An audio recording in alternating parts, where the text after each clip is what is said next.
Hello बच्चों, तो चलिए प्रश्न देखते हैं। और प्रश्न है, निम्नलिखित में से कौन सा यौगिक नाइट्रोजन के लेसेग्ने परीक्षण में रक्त जैसा लाल रंग देगा।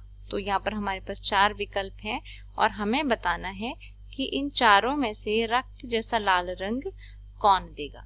ठीक है, तो इस प्रश्न को हल करेंगे और सबसे पहले इसकी जो मुख्य अवधारणा है वो यहाँ पर हम नोट कर लेंगे।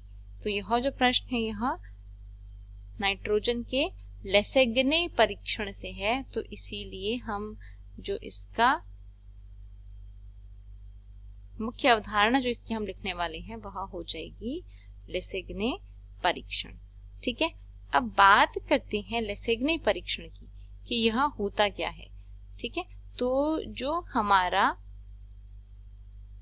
लेसेग्ने परीक्षण है, ठीक है, ये एक ऐसा यह कुछ तत्वों की पहचान करने के लिए इस्तेमाल किया जाता है। ठीक है, लेसेग्ने परीक्षण।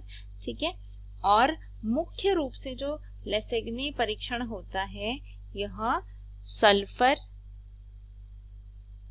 इसके अलावा नाइट्रोजन, इसके अलावा क्लोरीन और ब्रोमीन तथा आयोडीन। ठीक है, इन तत्वों का परीक्षण करने के लिए, ठीक है, इन तत्वों की पहचान करने के लिए इस परीक्षण का इस्तेमाल किया जाता है। तो हम यहाँ पर लिख सकते हैं आदि तत्वों की पहचान करने के लिए जो है लेसेग्ने परीक्षण को हम इस्तेमाल करते हैं।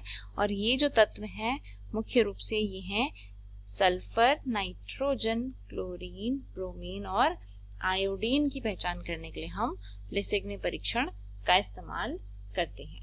ठीक है, अब यहाँ पर हमें कुछ तत्व दिए, कुछ यौगिक दिए हुए हैं और इन यौगिक में से हमसे पूछा गया है कि लेसेग्ने परीक्षण जो है यह कहाँ पर लाल रंग देगा। ठीक है, रक्त जैसा लाल रंग देगा।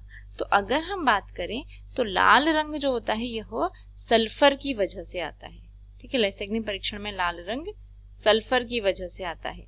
तो इस प्रश्न के सही उत्तर में हम सबसे पहले तो सल्फर ढूंढ लेंगे। तो यहाँ पर जो सल्फर रंग है, जो सल्फर तत्व है वह एक तो बी वाले विकल्प में सल्फर दिख रहा है, सी वाले विकल्प में भी सल्फर दिख रहा है और डी वाले विकल्प में भी सल्फर हमें दिख रहा है। लेकिन इसमें सिर्फ हम सल्फर की पहचान नहीं करते हैं, उसके अलावा नाइट्रोजन, क्लोरीन, ब्रोमीन, आयोडीन की भी पहचान करते हैं। तो सल्फर के अलावा नाइट्रोजन जो है यह हमें बी विकल्प में दिख रहा है और सी विकल्प में दिख रहा है।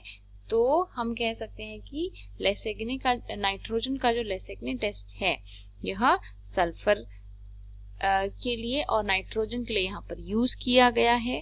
ठीक है, और साथ ही अगर बात करें बी और सी में से भी, तो जो बी वाला विकल्प है, ठीक है, इसको अगर हम इसकी संरचना बनाएंगे तो ये कुछ इस प्रकार होगा।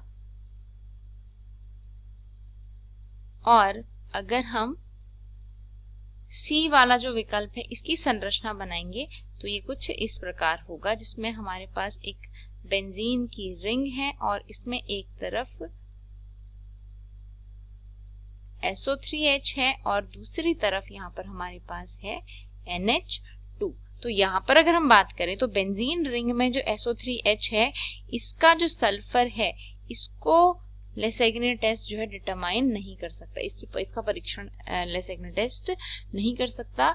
जबकि जो CS में सल्फर है, ठीक है, यानी कि जो दूसरा विकल्प था हमारा जिसमें यहाँ पर CS हमें दिया हुआ है, इसमें सल्फर का टेस्ट यह कर सकता है, जिसकी वजह से जो इसका सही उत्तर हो जाएगा वह होगा विकल्प संख्या बी। ठीक है, और बाकी के जो विकल्प हैं वो गलत हो जाएंगे और सही उत्तर हो जाएगा विकल्प नंबर डी। ठीक है, तो मैं आशा करती हूँ कि आपको उत्तर समझ में आया होगा। धन्यवाद।